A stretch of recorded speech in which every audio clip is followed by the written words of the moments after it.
Hi, I am Pratham. Today in this video we are going to set up our Skribble project. So I will cover the front-end scaffolding in this video.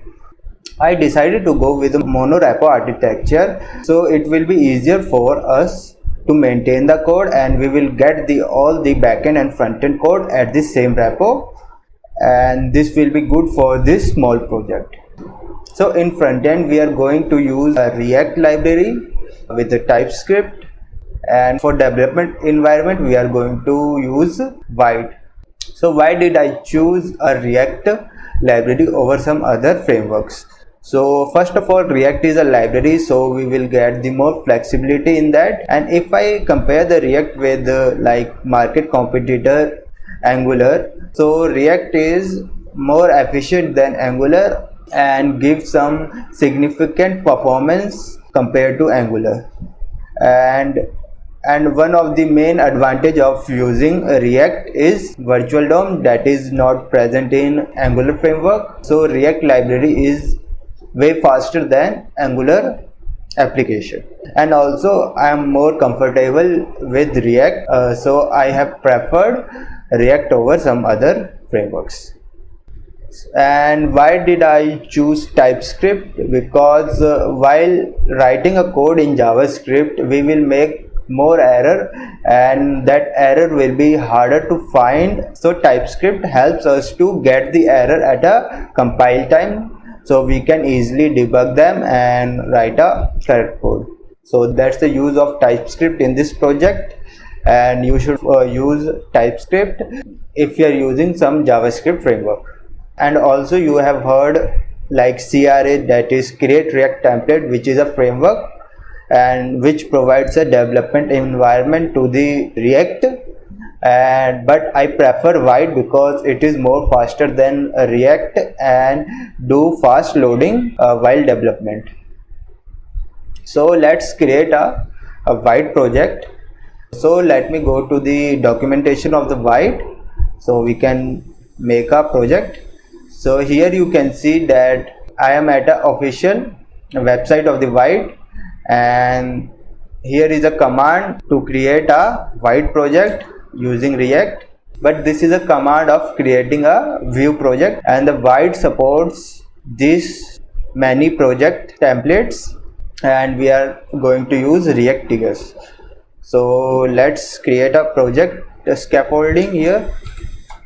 So this is gonna be a React.js, that is React TypeScript, and the name of our project will be Skribble Content. So it creates a scaffolding of our front-end project, that it has source and all the React necessary things like main tsx, but now it is showing that this declaration is not found because we haven't installed any dependency yet.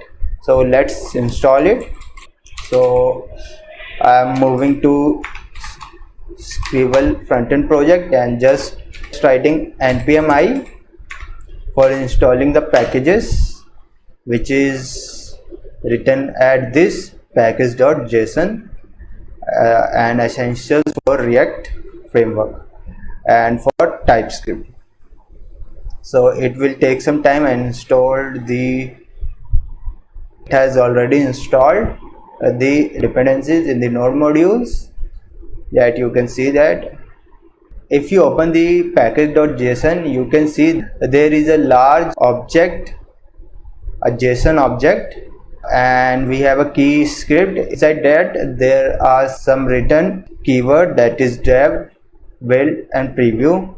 So dev is for starting the dev environment and build is used for building the production code, and there is one more key, that dependencies and dev dependencies. So dependencies are those which is essentially need in our project, that is React here and React DOM, and dev dependencies are the essentials dependencies which we need at our development time, like we need TypeScript during development time and not at a production. So all the things which we don't need at production level we will entry them at dev dependencies.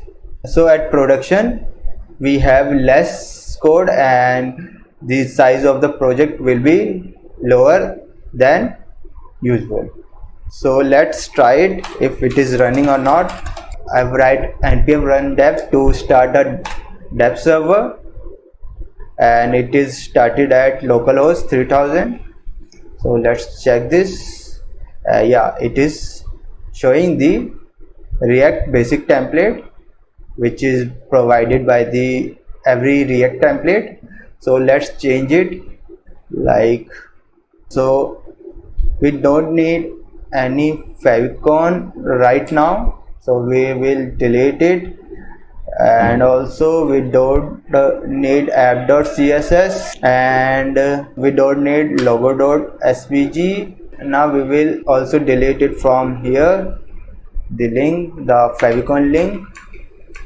And let's change it, the title of our project, to the Skribble app. And you can see here it imported the that main.tsx, and now it is good to go. And it is giving error that in app.tsx, so we don't need this here, and just remove it and have just a simple function which returns a JSX. Here I am returning the empty fragment. So this is what we need to set up at this. Now we need some CSS to make our app beautiful, so we are going to use our Tailwind CSS. So why did I choose Tailwind? Because Tailwind is a utility first framework and we don't need to write a CSS code inside them, and we can just use the predefined rules of the framework and it will make our development more faster than usual. So that is the idea of using Tailwind in this project.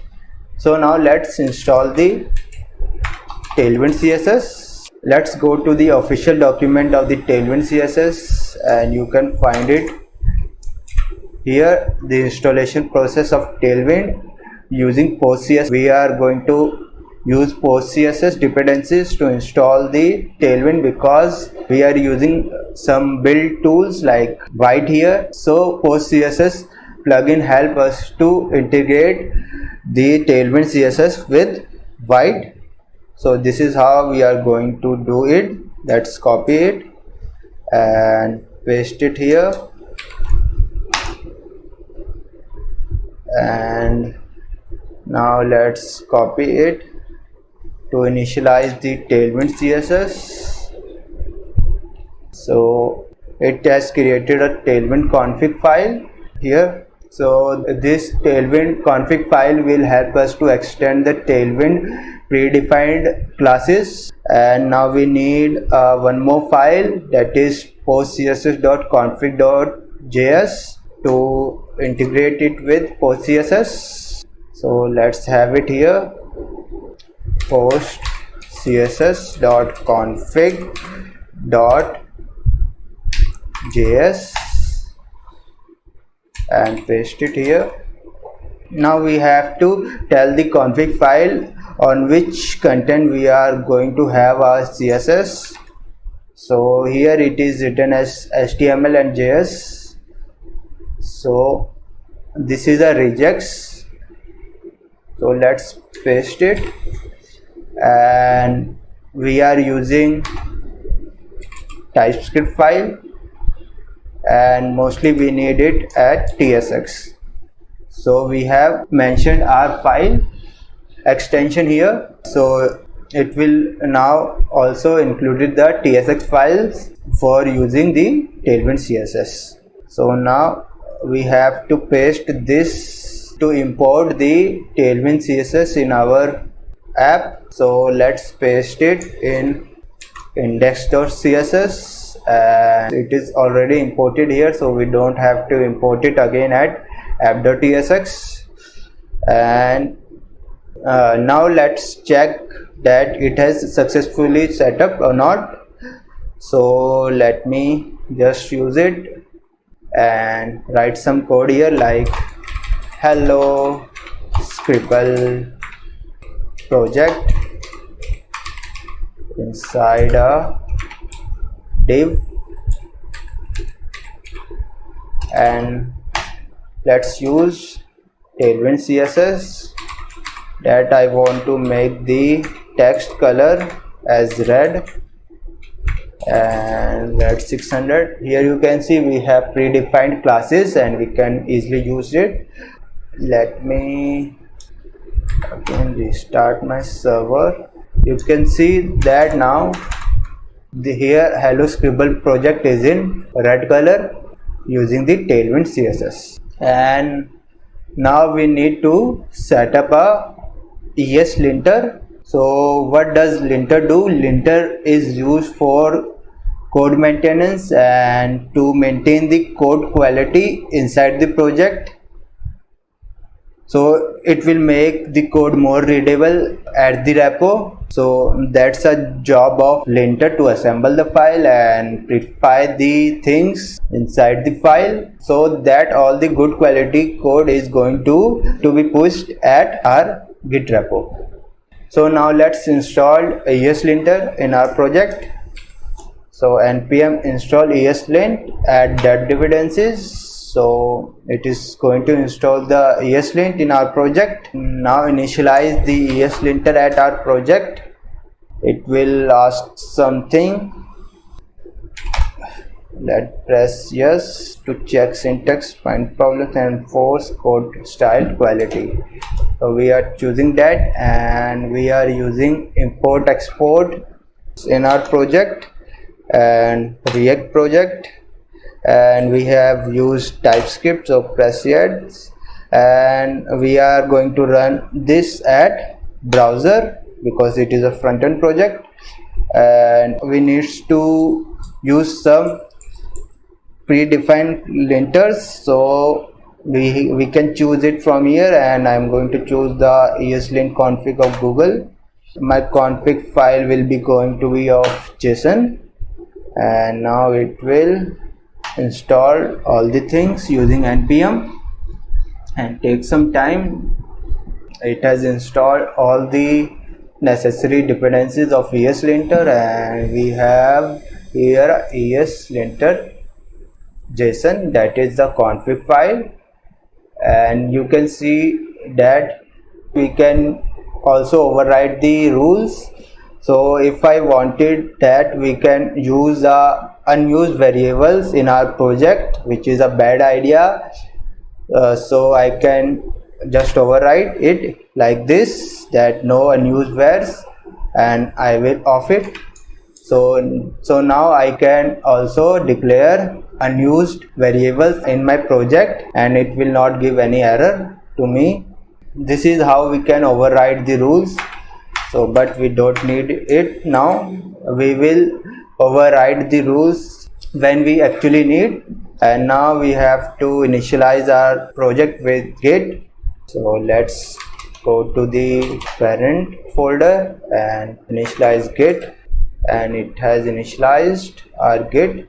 And now I wanted to also add a git ignore. Can have it here, and I don't want to push node modules in my Git repo, so I need to mention it here so it will not push it. And in upcoming video, when we will do the backend setup, we will add our Git repo to the remote server. For now I am not doing it. And now I have to install some more things like lint staged. So what is the use of lint staged? So lint staged is a dependency which is going to use for linters to run at staging files. Like this, all files are now at unchanged files. If I add it and move it to staging files, here you can see that stage changes. And now if I wanted to run the linter over it, so I can run the linter setting on these staging files using the lint staged. So I will also set up it linstage in our package.json. So we are clearing a thing like linstage. So we have linstage here and some rules here how to run the linter at staging. That for every TypeScript file we have to first run linter, then prettier, then again add those files to the staging, because when the prettier and the linter will run, it will make changes to the our file, and that changes we need to push again to the staging files. So we have to again run the git add, and for the remaining other extensions I have just run the prettier and git add. We haven't installed the prettier right now, so let's install it. npm I prettier -- save dependencies. So we have installed the prettier as well. It will help us to prettify our code.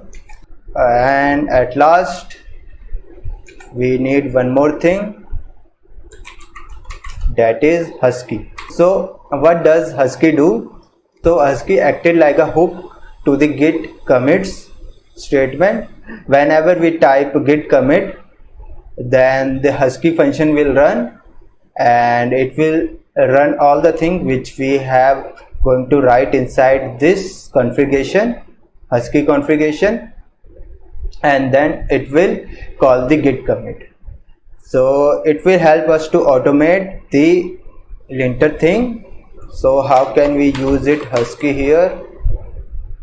So we have to write here Husky keyword.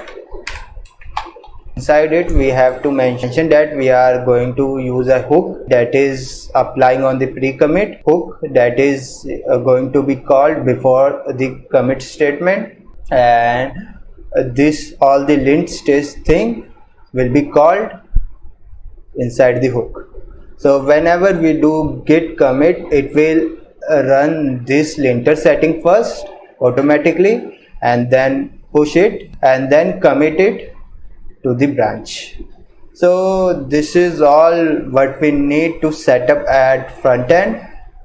I hope you find it interesting and get some more new things about the scaffolding of the project, and also the tools and the purpose of using that tools. And in the upcoming videos I will going to discuss the project setup of backend, and we will make the dummy server at our backend to test it.